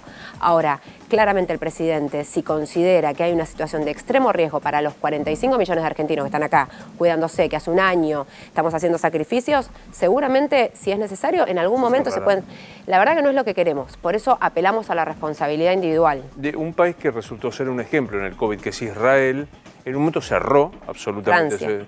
Claro, pero digo, pongo el caso de Israel porque fue muy interesante. Cerró totalmente y después de 15 días de cierre del Ben Gurión, del aeropuerto, decidió concentrar a los israelíes en Frankfurt y hacer vuelos que volviesen, siempre que se justificara la causa. Había un comité al que vos debías aplicar y decir, mira, me agarró antes de todo este lío, me fui porque estaba trabajando. Digamos, ¿puede llegar a pensarse una cosa parecida? Es complicado, la verdad es complicado porque tenemos argentinos, como lo dice acá el texto, en todos lados, en absolutamente todos lados. Nosotros lo que vamos a garantizar es que no los vamos a dejar afuera, no los vamos a repatriar como nos pasó en marzo pasado. Ten en cuenta, Luis, que nosotros repatriamos 400.000 argentinos en marzo del año pasado que estaban en lugares de los más inhóspitos que se te ocurren, islas de Fiji, en lugares que... Era muy difícil. Hemos mandado Hércules a Perú porque cerraban los hostels y los metían presos a los argentinos. O sea, fue una situación que hemos aprendido mucho de esto, pero no vamos a repatriarlos. Lo que le vamos a garantizar es que vuelvan. ¿Cómo? Estamos mechando de los lugares donde hemos suspendido los vuelos, algunos vuelos. Van a empezar a ver que alguno viene de Cancún, alguno viene de Brasil y así vamos a ir trayendo a los argentinos en lugares donde hemos suspendido los vuelos. Pero no hay vuelo de repatriación. No va a haber vuelos de repatriación. Hace un año que estamos con esto, la gente sabe que cuando sale asume consecuencias. Claro, nadie puede alegar su propia torpeza. No depende de vos porque es Registro Nacional de las Personas, pero en algunos países ya funciona el pasaporte verde. Este es el que tuvo la enfermedad o el que está vacunado. ¿Se va a emitir un pasaporte verde en la Argentina? Mira, hay ensayos, se está hablando seguramente más adelante. Hoy, como no se sabe, y esto lo hemos consultado mucho, sobre todo Guado tenía esa inquietud, lo he hablado mucho con la ministra de Salud, le hemos hablado con Salud. No se sabe cuándo la vacuna tiene inmunidad en tu cuerpo, no se sabe de acuerdo a qué vacuna. Hay muchas cosas que todavía se desconocen. Hasta no tener la certeza absoluta de que vos te pones la vacuna y tanto día te da inmunidad, aparte con vacuna incluso nos podemos seguir contagiando. Sí, claro. Entonces, hasta que no tengamos mayores certezas, Argentina va a seguir con el PCR y los 7 días por ahora. Digamos, recordemos cómo es el procedimiento. Llegas con un PCR del lugar de origen. Te hacen uno. Sí, si es positivo, un antígeno te hacen. Te hacen un antígeno sí. Cuando llegas. Si te da positivo, te vuelven a hacer otro análisis para saber qué tipo Ahí, si el antígeno te da positivo, te hacen un PCR. Y ahí te derivan a un hotel, donde tenés que aguardar, porque este PCR va al Malbrán, donde se ve la secuenciación de la cepa para saber qué tipo de cepa tenés. Ten en cuenta que hemos estado atajando un montón, atajando bien. Sí, hemos claro. atajado de la gente que ha ingresado mucha cepa Manaos.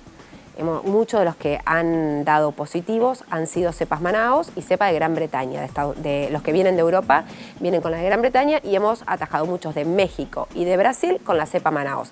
Estas personas están en los hoteles, una vez que se les da el resultado, si es la cepa que está en circulación comunitaria en Argentina, pueden ir a su casa a hacer el aislamiento que produce la enfermedad. Si no, se van a tener que quedar ahí. Bien.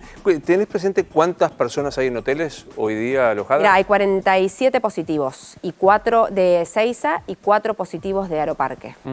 Rosario. Sí, la consulta tiene que ver con el 9, que es viernes, vencen las disposiciones con respecto a la suspensión de vuelos. Hasta ahora Chile, Brasil, México, Reino Unido y Gran Bretaña y Irlanda del Norte. ¿Desde la Dirección de Migraciones se está pensando en restringir aún más o en otros países los vuelos? A ver, no, estamos pensando en hacer otras medidas en relación al transporte internacional para empezar a pedir PCR a todos los transportistas. Estamos haciendo eso. Estamos tratando de mantener las 2.000 plazas que existen actualmente de posibilidad de ingreso de argentinos.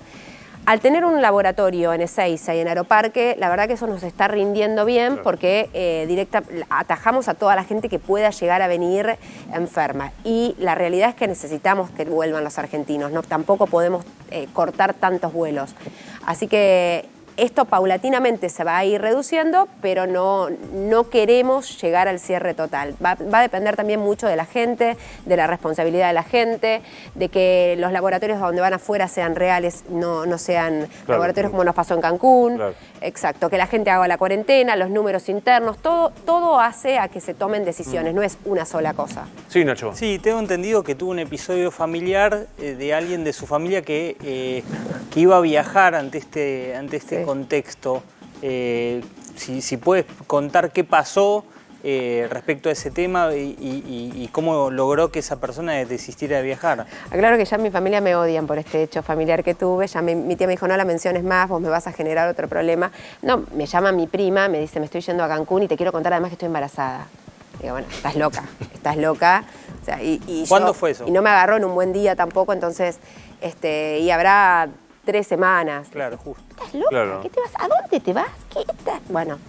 Le dije, de ninguna manera te vas, cancelás ya tu vuelo, ¿por dónde te vas? Por la línea llamá, que te cancelen el vuelo, ¿cómo te vas a ir embarazada? Y le empecé a contar todo. La gente también, viste, trata de cuando no le gustan las noticias, no escucharlas, claro. Pero uno tiene la obligación, digo, como funcionaria, sobre todo, de dar malas noticias en este sentido, de decir, no viajen, no está bueno, si te vas a un lugar como Cancún es muy riesgoso. Nosotros en Migraciones vemos que la cantidad de vuelos que vienen de Cancún con la gente, la mayoría de los que vienen de ahí vienen infectados. Da positivo acá. Entonces, ¿cómo vas a ir embarazada a Cancún? ¿Cómo se te ocurre semejante cosa? O sea, claro. Pero bueno, hay gente que evidentemente, lo estamos viendo en los números. Y no Igual, claramente no viajó, obviamente. Sí, con el modo que se lo dice la funcionaria, yo no hubiese viajado. Sí, Martín. Florencia, ustedes hicieron hace unos meses una denuncia porque había muchos turistas que llegaban o residentes que presentaban documentación falsa, no solo el PCR, sino otra documentación. Le quería preguntar si eso se sigue manteniendo en el tiempo y sobre todo con las nuevas restricciones hay más gente que adultera la información. No era documentación falsa, hicimos 2 denuncias, una eran de inconsistencias en los PCR. ¿Qué significa esto? Era una persona que, por ejemplo, había tenido en octubre del año pasado COVID positivo y ponía eso, estaba viajando en enero y ponía ese PCR para viajar en enero. Claramente ese PCR estaba vencido. O un menú de nachos. ¿Menú de nachos? Sí. O un capítulo de un libro entero fue otra. Bueno, nosotros la verdad que no teníamos que controlar esto, pero estábamos haciendo una auditoría, nos encontramos con esto, hicimos la denuncia, porque bueno, somos funcionarios públicos, tuvimos que hacer la denuncia porque corresponde. Y además porque queremos que entienda que la gente, esa persona será muy vivo, se creerá muy vivo, pero ponía en riesgo a todo el avión y cuando llegaba seguramente iba a poner en riesgo a todos los que lo rodeaban. O sea, entonces hicimos una denuncia en ese sentido y después ampliamos esa denuncia con los PCRs truchos de Cancún. ¿Siguieron detectando más casos después de esa denuncia? Que no, en realidad Migraciones no se encarga de hacer eso. Lo tiene que hacer el Ministerio de Salud, que entiendo que sí, que va a la boca del avión cuando salta alguna de estas alarmas que hemos generado a través de la declaración jurada, va a la boca del avión y le pide a la persona, si nos salta que no hay nada adjuntado, le pide, y si tiene el PCR, ahí la persona le muestra, si no se llama a la PCA y se hace una denuncia. ¿Qué pasa, digamos, yo espero que me digas, se le inicia una causa penal y va preso? Vengo de Cancún, doy positivo y me resisto a hacerme el PCR y yo ir al hotel. Siempre le damos intervención al juez federal, pero lo ponemos tipo en un purgatorio, pensalo, van pasando las horas, la persona empieza a pensarlo, que primero que no quiere pagar, así que después termina pagándolo. Y la persona que no quiere hacerse un PCR es considerada caso sospechoso, se va al hotel. Directamente. Directamente. ¿Y has tenido algún tipo de...? Hemos tenido al principio alguna persona que no ha querido hacérselo, se la ha llevado al hotel con la Policía de Seguridad Aeroportuaria, le hemos dado intervención al juez. Gracias por haber venido, Florencia. Un gusto. A vos. Hasta luego. Hacemos una pausa y hablamos con el señor... ¿Sabe jugar al póker usted, Yardi? No, ni. Mitad y mitad. No, esto es como el embarazo. Bueno, juego, No, yo juego. No, yo no juego nada, no tengo ni idea. Yo juego. ¿Usted sabe jugar al póker? Sí. Lo envidio. ¿Y usted, Angulo? No sé. No. Pero nada, no tengo ni idea. Yo tampoco. Ni idea de cómo... Ni con qué cara. Hacemos la columna con otro elenco, deja. ¡Opa! Escucha, ¿trajiste fichas? Traje fichas. Epa. Que la carta que, la conjugación, ¿cómo se llama? El juego que más... No me van a después parafrasear como que Argentina es una timba, pero te voy a comparar cómo Argentina, en parte, a veces se parece a una partida de póker. Que lo que gana es que el póker de ases, ¿cómo es lo más alto? Como el ancho de espada del póker. Escalera real, que tengas del mismo color del As, K, Q, J. No vas a tomar una clase Obvio, quiero aprender a jugar al póker. Ahí está. Bueno, hacemos la pequeña pausa y el señor Suchovicki juega al póker en cámara. Fue todo.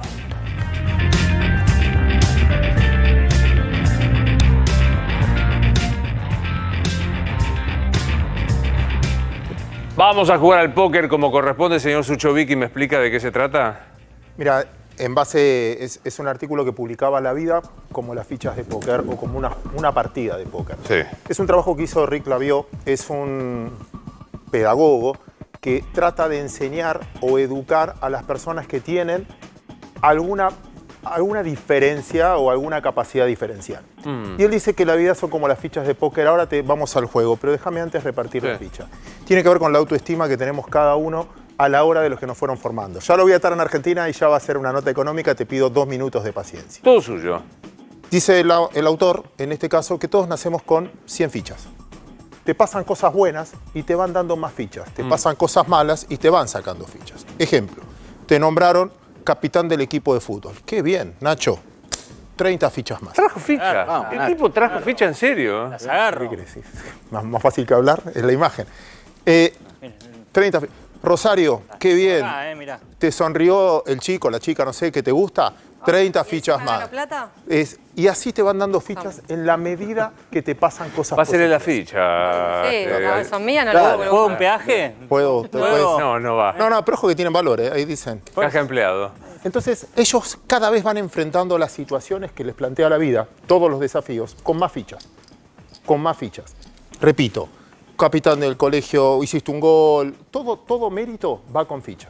Ahora, desde que chiquito, estás gordito, jugás más al fútbol, 20 fichas menos. Te sale un grano en la nariz, te sale un grano en la nariz. Devolve, Nacho. Vos, el gordito, dale. Yo sigo jugando, che. No, devolvé que te hicieron un gol. No, creo que tomá, Martín, tomá vos y yo quedamos fuera. No jugamos, no tenemos ni ficha. 40. Sí. Bien. Ahí te volví. 20 fichas menos. ¿Tus padres no te dieron bola, te maltrataron? 20 A mí, fichas a menos. mí. 20, sí, vos no servís, 20 fichas menos. Vas a clase, y ahora lo voy a atar a economía y vamos a mostrar una carta, y un profesor hace una pregunta. El que tiene muchas fichas arriesga una respuesta, porque lo que puede perder es algo que tiene. El que tiene pocas fichas ya no arriesga. ¿Por qué? Porque tiene miedo de perder lo poco que tiene. O peor, hay un punto límite donde te cansás de que no tenés nada y ves que no tenés nada, que te jugás todo, un kamikaze. Sí, que me contagie, estoy harto de esto, contagiame. Es cuando tenés pocas fichas, arriesgás todo por todo. ¿Cómo ato esto en la economía? Hay una partida de póker, simplemente esto, gracias a Gonzalo que se tomó el trabajo de hacerlo, una partida de póker. Vos tenés que jugar y te van a salir cartas. En esas cartas vos tenés el derecho de decidir o no si vas a aceptar o no la apuesta. Si vos tenés buenas cartas, pero tenés pocas fichas, es muy difícil que dependa solo de la suerte y solo vas a jugar cuando tenés muy buenas cartas. Bien. Si tenés malas cartas, en este caso, y ahora vamos a jugar con esto, solo vas a depender, si tenés muy buenas cartas, puedes ir arriesgando que no pasa nada. Vamos a la Argentina. ¿Cómo ato esto a la Estas son las cartas de la Argentina. Estas son las cartas de la Argentina. La primera, regulaciones. Cuando vos metés cada vez más regulaciones y más costos para una compañía, cuando castigás al que produce, le empezás a sacar fichas al productor. De hecho, suponete todo lo que comentamos hoy en el programa de televisión. Yo como gran televidente de este programa. Mañana tengo un kiosco al lado de una administración pública. Porque no es solo hacen laburo laboral y terminan ahí. Ese tipo no vende ¿por cuánto tiempo? Y lo el que vendía claro. el momento. ¿Y hay datos? ¿Será una semana? ¿Serán 15 días? ¿Serán? En la medida que pones regulaciones, él empieza a ser más conservador. Y dice, ¿me estoqueo? ¿Compro más mercadería? No, por la duda no. Mirá si después no tengo a quién venderlo. Es como un 4 copas esto para los que nos gusta. El crédito, sí. La caída de bonos. ¿Nunca les pasó? Espero que sí, no me salga mal el ejemplo. Ahora me dicen, no, te pasó a vos solo. Que te rechazan una tarjeta de crédito cuando vas a pagar a un comercio. Sí, espantoso. El sábado. No hay peor que, me paro si me estoy mirando la pierna, no hay peor sensación Horrible. que te digan sin fondos. Horrible. Horrible. Y vos agachás la cabeza y empezás a echar culpas. No, esto es culpa del banco, no te anda el y lo gritás para que la gente no se dé cuenta que vos no fuiste. Bajás la cabeza y te vas y no volvés nunca más a ese comercio. Esa es la imagen que estamos dando nosotros globalmente, siempre insultando al que nos prestó plata. Nos rechazaron el crédito, no toman nuestra tarjeta de crédito. Bien. Y la culpa siempre la tiene el que nos prestó. Nunca el que la malgastó Obvio. o se la afanó. Fea Control de carta, cambios. Controles cambiarios. Otra vez. Sabemos de todo. Hablábamos de las brechas sociales, de lo que produce el que tiene que vender. ¿Qué está haciendo básicamente el gobierno? Bastante simple para mantener me están pidiendo que me apure en este caso. ¿Qué está haciendo? Compra dólar oficial y los vende por contado con liquidación. Te crees que hay una paridad cambiaria, pero en el fondo no estás cumpliendo o acumulando reservas. Bien. Las tasas de interés. Hay el triple del ELIC que hace un año. El triple. Que pagan una tasa de interés. Esa tasa de interés es un costo para el que está endeudado. El central puede estar controlando las tasas de interés, pero el tipo que necesita un crédito, ¿a qué tasa le están prestando realmente? Eso es un costo. Y finalmente le está sacando fichas de póker a aquel que tiene que dedicarse a dar trabajo y a la economía. ¿Y la última? Supongo que también lo habíamos hablado, los precios inmobiliarios. Le está sacando fichas al que se desarrolla inmobiliariamente. Fíjate lo que fue el costo de la construcción, el costo de la inflación a la construcción. Entre el precio de venta que alguien tiene una propiedad, no hay precio de compra, no hay compra. Pero si hay una oferta de compra, es tan inferior por el momento que estamos viviendo que desalienta construir nuevas. Claro. ¿Por qué? Porque si el costo está por debajo de lo que me sale hacer una nueva, no construyo nuevo. Entonces, en la medida que le vaya sacando fichas, y acá termino el comentario, aquel que arriesga su capital, aquel que invierta y el que se las queda, porque acá para mí la mayor mentira, y termino, es que el que te saca y reparte las fichas es alguien que en vez de distribuir de lo que te saca a vos, se la da al que menos tiene, el que más acumula las fichas es ese, llamalo gobernante de turno, el que fuera, que se queda con las fichas para distribuir. Y es el que decide quién va a tener fichas y quién no. Es el que paga o puede pagar, no sé, millones para llevar colectivos a una protesta y los tiene. Entonces, quien decide eso es el que está acumulando fichas y le sirve para construir poder para el que fuera. ¿Por qué lo até con la autoestima o con el tema de la autoestima como cierre final? Que me parece muy relevante desde mi punto de vista. Vos le estás haciendo creer a un montón de gente que si no está el Estado, vos no tenés futuro. Como que vos por vos solo no te vale. ¿Sabés qué? No tenés fichas. Yo te voy a ayudar. ¿Qué necesitas? No, pan para hoy. Bueno, una ficha. Toma pan. Pero mira, entonces vas generando un futuro, estos son los índices de pobreza finalmente, está generando un futuro de gente que cree que no se puede valer por sí mismo, sino que alguien le tiene que dar las cosas. Por eso la vida, amigos, perdón el tartamudeo, por eso la vida, amigos, es como una partida de póker, por eso es una distribución de fichas, a mi gusto, por eso tenemos un problema político, muy mal distribuidas. ¿Me enseñas a jugar al póker? Estas me las quedo. Yo ya me aguardo. Pequeña pausa.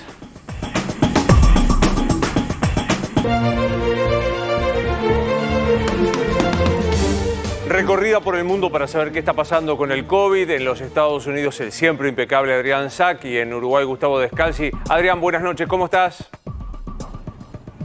Muy buenas noches a todos, empezando por vos, Luis, por supuesto. Aquí estamos recién vacunados, ¿no? Con el esquema que comenzó aquí en Georgia hace más de una semana, como lo comentábamos en una edición anterior, pero hoy también lo más importante para muchos argentinos que viajan aquí, que conocen tanto el estado de Florida, ha comenzado la vacunación abierta, es decir, a todos los mayores de 16 años con la vacuna de Pfizer y a los mayores de 18 con las de Moderna y Johnson & Johnson, que es la vacuna de una dosis y que por algo también, justamente por su practicidad, se volvió también la más demandada en el estado de Florida. Hoy, sobre todo, es la que más pedían y por la que más se inscribían. ¿Por qué? Porque con una sola dosis no tenés que quedarte, si vos venís desde el extranjero, los 21 días que necesitas entre las dos dosis para las vacunas de Pfizer y los 28 días que necesitas entre primera y segunda de la vacuna de Moderna. Pero así todo, dentro de todo y en los centros de vacunación, hoy en Florida se llevó adelante bastante bien el proceso, a pesar de que en algunos lugares ni siquiera hizo falta hacer la reserva del turno, como tuve que hacer yo, por ejemplo, aquí en Georgia, como la mayoría de la gente hace en todos los estados, sino que podías ir directamente, presentarte y con el sistema de el primero que llega pasa primero, se fueron vacunando también. Así que, bueno, se espera una gran afluencia de gente que se vacune. Del estado de Florida ya se han vacunado más de 6,5 millones de personas sobre 20 millones de habitantes, lo cual te habla realmente de lo rápido que va el proceso y de lo mucho que todavía se espera, porque se ha abierto para menores de 40 años. Adrián, ¿existe turismo sanitario? Es decir, personas del extranjero sin residencia, sin cuenta bancaria o sin algún arraigo para poder irse a vacunar a los Estados Unidos? Yo más que turismo sanitario lo llamaría turismo vacunatorio, porque no es que se cuelgan del sistema para hacerse una tomografía o nada costoso o un tratamiento, sino que van simplemente a aplicarse la vacuna. Por esa razón, los mensajes que bajan desde el gobernador republicano, Ron DeSantis, son bastante ambiguos al respecto. Él dijo que iba a priorizar alguna manera de controlar, en darles la prioridad, no prohibir, permitir o prohibir, darles la prioridad a los residentes para que se vacunen antes, pero en la práctica nada de esto está sucediendo. De hecho, bueno, a mí en lo personal me hacen muchísimas consultas, solo una persona hasta ahora entre decenas me ha dicho que tuvo problemas para vacunarse porque le pedían ser residente ahí, pero realmente me llama a mí mucho la atención, no es un caso verificado. Por ejemplo, a mí acá, para poder vacunarme hoy, lo que tuve que hacer fue llenar una serie de 2 planillas con información acerca de datos como, por ejemplo, tenía que ver dónde vivía. Pero ni siquiera me preguntaban exactamente si vivía ahí, me pedían que diera una dirección, ¿no? Y también me pedían, lo que sí me pedían era un seguro médico, ¿no? Del que tenía que dar el número. Y después me decía, ahora le vamos a dar esto, es un código QR, ¿no? Ya saben todos lo que es, pero siempre hay algunos que por ahí pueden no saber a qué me refiero, pero es lo que te dan una vez que completás la planilla. Hoy lo que me pidieron para vacunarme fue esto, ningún tipo de identificación personal con foto, ni tampoco la tarjeta del seguro médico. O sea, esto es lo mismo que le pasa a muchos argentinos en Miami. Gustavo, ¿qué pasa en el Uruguay cuando también se esperaba una masiva vacunación, aunque hay muchos casos que han aumentado de COVID? Gustavo. ¿Cómo le va, Luis? Quiero contarle 2 cosas. Primero que nada, la jornada de ayer, con cerca de 3.800 casos, pone al Uruguay en un triste récord. Algunos especialistas dicen que en el planeta es el país que ha tenido en un solo día más cantidad de contagios. 2.230 tuvo ayer, las últimas 24 horas, más un arrastre de algo más de 1.600 casos. Todavía los datos hoy no están. Los datos que pertenecen a este día 5 todavía no han salido, normalmente salen 20, 30, 21 horas, todavía no hay. Es posible que en estos minutos estén saliendo. Tenemos varios problemas. Por un lado, 2 realidades que se mezclan, Luis. La escalada, el aumento de casos que viene acelerado y por otro lado el sistema de vacunación que viene trabajando muy bien. Yo los invito a entrar en alguno de los portales que se llama Uruguay Vacuna o Uruguay se vacuna o algún portal de noticias donde van cada media hora actualizando la cantidad de personas que se van vacunando. Quiero ponérselo en este contexto. En la jornada de ayer, 1 de cada 900 personas que viven en este país se contagió solamente en la jornada de ayer y el arrastre de los días anteriores. Por tanto, todo el sistema hoy está en alerta, 45% de nuestra capacidad de CTI ya está ocupada con pacientes que están, transitando el COVID-19. Luis, este mes de abril y todo mayo van a ser meses muy difíciles, los peores 60 días de la pandemia, como lo dicen los expertos, recién empezamos a transitarlos. Gracias, Gustavo, desde el Uruguay. Gracias, Adrián, desde los Estados Unidos. Nos seguimos viendo aquí en Dicho Esto. Me quedan pocos segundos, no pudimos hablar de Borinsky en la Casa Rosada. El afer jueces en la Casa Rosada. Antes era Casanelo, ahora es Borinsky, Hornos y demás. Un título, Martín. Comenzaron por esta situación los planteos judiciales. La vicepresidenta de la Nación, Cristina Kirchner, a través de su abogado Carlos Beraldi, anunció que mañana va a pedir la nulidad de toda la causa por la firma del memorándum con Irán, justamente porque fueron Hornos y Boninsky en el contexto o paralelamente a estas reuniones quienes reabrieron la causa. También hubo ya una presentación del Colegio Público de Abogados por la causa espionaje, donde funcionarios macristas están procesados, y contra Boninsky se presentó hoy en el Consejo de la Magistratura la primera denuncia contra el juez. Bueno, mañana lo ampliamos todo. Mañana como corresponde. Gracias, Sucho, particularmente. Como usted. Digo, está una estrella, le agradezco, pero está una estrella realmente. No solo la mejor información, sino que está muy bien, ¿eh? Gracias. Señores, esto es dicho esto. Nos vemos mañana. Se quedan con Manga y luego mi amigazo Babi Checopán.